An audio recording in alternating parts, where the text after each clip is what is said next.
અમુક સમયે એવા દ્રશ્યો અમારી સામે આવતા હોય છે ત્યારે અમને પણ એમ લાગે કે શું સાવ આવું નમાલું વહીવટી તંત્ર, કારણ કે મજબૂર કરી દેતા હોય છે આવા દ્રશ્યો.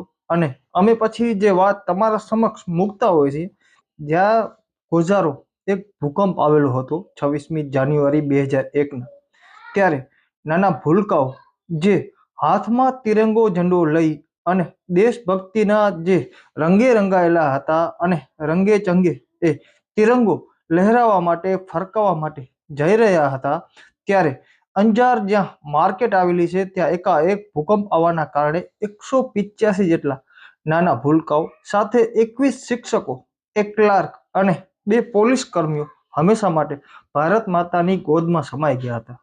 ત્યારે એ જગ્યાનું નામ એક સ્મૃતિ સ્મારક તરીકે અંજાર મધ્યે રાખવામાં આવેલું હતું.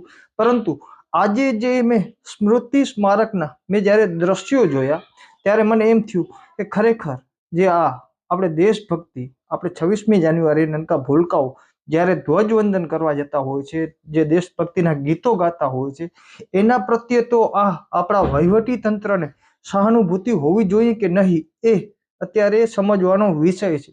કારણ કે જ્યાં આટલા આટલા ભૂલકાઓ શહીદ થયા, આટલા પોલીસ કર્મી, શિક્ષકો, ત્યાં અત્યારે એક જાતનું કહી શકાય કે દેશી દારૂ પીવા માટેનો એક અડ્ડો થઈ ગયો હોય, કે ગંદકી ફેલાવવા માટેનું એક સામ્રાજ્ય થઈ ગયું હોય, કે જુગાર રમવા માટેની એક બેઠક થઈ ગઈ હોય. મારે ટકોર કરવી છે આ જેના અંડરમાં આવતું હોય, બાલ શહીદ સ્મારક હોય કે સ્મૃતિ સ્મારક હોય, જેનો અધિકાર લાગતો હોય જે અધિકારીનો, કે એને કઈ રીતે સુરક્ષિત રાખવું, તો અત્યારે પોતાની કઈ રીતની જવાબદારી એ અધિકારી હોય કે જે જવાબદાર વિભાગ હોય એને મારે ટકોર કરવી છે. કારણ કે એક આ સહાનુભૂતિનો વિષય છે.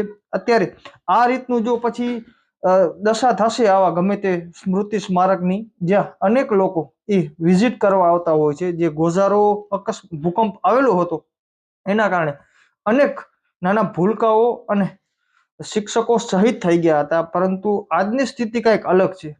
મિત્રો, આવા દ્રશ્યો જોઈ કોઈને લાગશે કે આપણે પણ સમજવાનો એક વિષય બનશે કે આ રીતનું જો શહીદો સાથે આવી રીતની ઉમાં ગંદકી ફેલાવવામાં આવતી હોય, ઉમાં દેશી દારૂની કોથળી ઉઠતી હોય, ઉમાં દારૂની બોટલું ઉઠતી હોય, ઉમાં આખો દિવસ ગાંજેડી નશેડી બધા લોકોમાં બેસતા હોય, ઉમાં જુગાર રમતા હોય, તો આ કેવી સહાનુભૂતિ છે ને આ બિચારા એ ભૂલકાઓ પ્રત્યે કેવી શહીદી આપણે બધા નિભાવી રહ્યા છીએ, એ અત્યારે એક જાતનો આ સમજવાનો વિષય છે. આગળ તમને પણ ખબર છે હું અત્યારે શું કહેવા માંગુ છું, પણ હું વિશેષ કહી નથી શકતો. કારણ કે આજે આટલા ભૂલકાઓ જે શહીદ થઈ ગયા એ આપણા દેશ માટે શહીદ થયેલા છે. એ હાથમાં તિરંગો ઝંડો હતો અને જે રાષ્ટ્રગીત ગાતા ગાતા જઈ રહ્યા હતા, અને આ ભૂકંપ નડવાના કારણે આજે અનેક પરિવારોના કેટલા વર્ષો થઈ ગયા એ દીપક બુજાયા હતા. પરંતુ આપણે અંદરનો આ જે શેતાન છે, ક્યારે સમજણ શક્તિ આવશે કે આ એક પવિત્ર જગ્યા છે, અહીંયા નશેડી ગંજેડી આવી રીતે ફરતા હોય, આખો દી બાંકડા તોડતા હોય, આખો દી બેઠા હોય, અને ઈ જો જગ્યાની આપણે કદર ના કરી શકીએ ને તો આપણાથી કાંઈ ન થાય. આપણે ઐતિહાસિક અંજાર શહેર કહેતા હોય કે અમારું શહેર ઐતિહાસિક છે. આપણે શું ઐતિહાસિક ક્ષણોને આપણે સાચવી શક્યા?